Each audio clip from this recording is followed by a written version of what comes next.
એમ આમ આમ ક્રોસમાં બેસે થોડા આવી રીતે. બસ આમ. બધાનું. એ એવું કશું ના હોય લી. તો ચલ હેડ. એક સવાલ પૂછું? એક વાત પૂછું. સવાલ નહીં. બોલો. તારી કસમ. એક સવાલ પૂછું? હા ચલ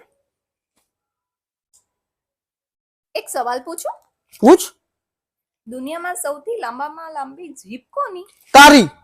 શું? તારી કસમ મને નથી ખબર. લે ગૂગલ માં સર્ચ કર લે.